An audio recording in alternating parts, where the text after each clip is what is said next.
Hello, everyone. Welcome to another video in my series about your organization is your ultimate product. Today, I'm talking about your product data. So let's get to it, shall we? All right. As a reminder, I'm encouraging to use your product mindsets and apply them to your product organizations to make them the most effective, efficient, and quite frankly, the engine that you need for your product. So think about what you understand about your organization and where you are in that life cycle. Understand what are the needs that the business needs you to accomplish. Make good decisions about improvements for your team. And ultimately, think about how you want your product organization to stand out. All right.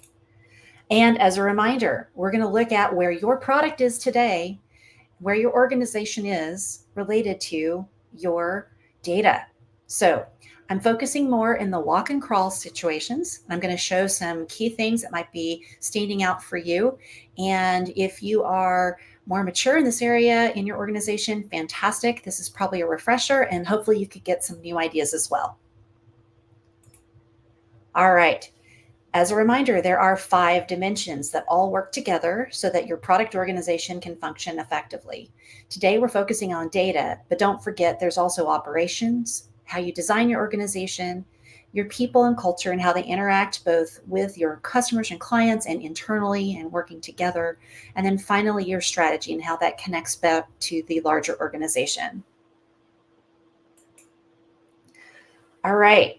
Let's take a moment and reflect. For those of us who are data scientists at heart, or perhaps you are a very data involved product manager and you're part of a team that really believes in data, I want to point out 3 pieces that I think are very essential so that your data can be healthy. First off, is your data complete? Do you have the data that you need to be able to analyze what's going on with your product and make good decisions? How consistent is that data? Is it consistent across organizations, or are you defining things differently in, say, engineering and customer success? That could be a challenge for you. Also, timeliness. Is your data stale? If it's not stale, great. That means you have processes in place that keep getting you fresh data, real-time data, the data that helps you make good decisions. So keep product data health in mind as we look at some places where it can fall apart. All right, I have 3 common pitfalls. By no means is this an exhaustive list, but I think they're key examples of places that you can look for important early wins. First off, is your data siloed? Does engineering have a piece of the data so you're hunting that down? Does customer success have maybe calls about requests from customers and there's data there?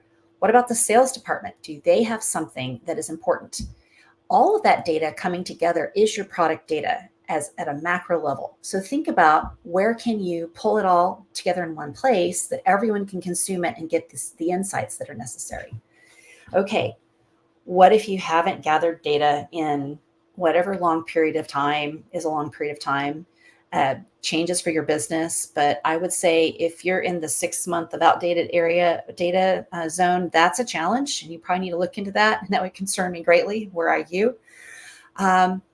Another area where it can be a common pitfall is different people define terms differently in different parts of your business.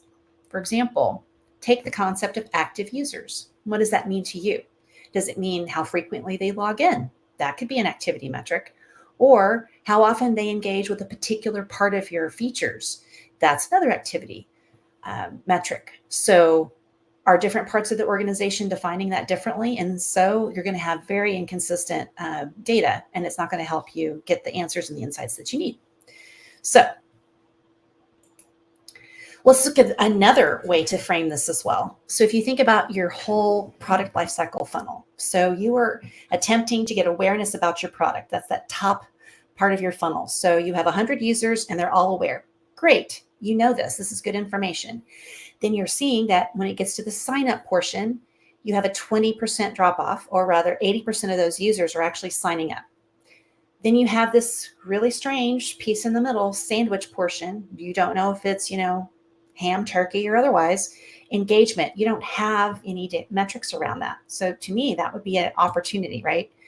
But somehow, no engagement data, but you're converting and you're retaining. So Somehow that engagement data could be informing why you're having a 60% drop off from sign up to conversion, something you may want to poke around in and have a better understanding. So your data could be in places that you haven't thought about, and this may be an example to look at examining your funnel. All right. That is the meat and the bulk of what I had to share today about product data. Would love to continue the conversation with you.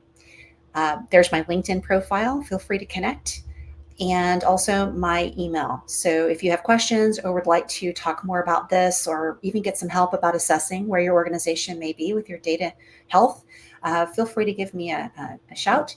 And the next upcoming short video will be bits, tips, and bites, and I will share some important tools that'll help you in this space as well.